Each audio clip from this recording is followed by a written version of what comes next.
Let's get to this now, though. Hundreds of flights across the country are being canceled this morning, and this is all tied to the government shutdown.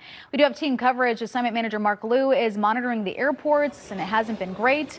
But we do begin with Tina Patel, who's live at LAX. And Tina, it sounds really busy. It looks really busy. What's the situation there?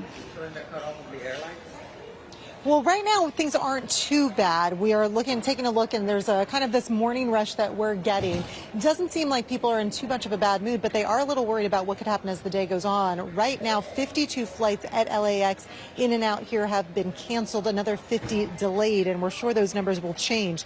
Now, we're not seeing a lot of stranded passengers at LAX. That's because the airlines had a couple days notice about the need to reduce flights by 10%. So it sounds like they were able to notify affected passengers ahead of time before they came to the airport.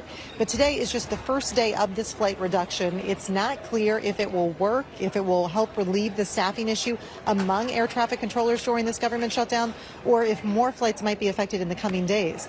We talked to passengers this morning who think they're going to be okay flying today, but they say traveling is stressful enough without adding a situation like this to the mix.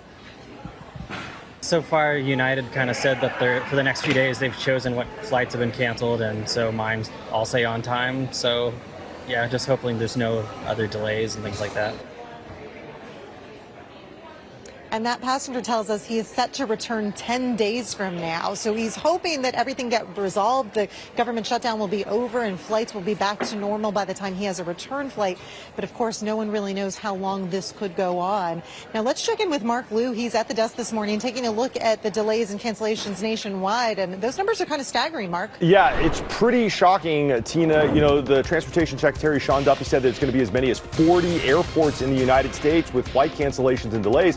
That looks like it's turning out to be true. Let me take you out to the live picture from LAX. That's where Tina is down there. It looks pretty good here, but across the nation, we are seeing data that shows that of the top 30 airports in the world that are experiencing delays, 28 of them are American airports. Come out to my screen. I'm going to explain exactly what that means. So this is FlightAware's delay and cancellation data sheet, and I want to bring your attention here to the center column. This is delays and cancellations by origin airport. Now the top 10 right here, these are all American airports. This is a worldwide list, but all of these airports in the top 10 are American. You can see Chicago O'Hare at 40 canceled, Hartsfield Jackson, Denver, Dallas Fort Worth, and LAX. That's where Tina was. She was reporting about 50 cancellations. FlightAware says it's 27. Tina's data is probably a little bit more accurate because she's down there.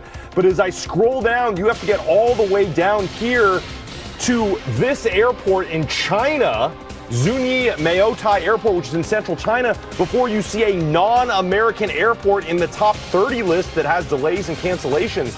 So this is the beginning of the travel day here in the United States, and you can see that there are already a lot of delays and cancellations coming back out live here to me.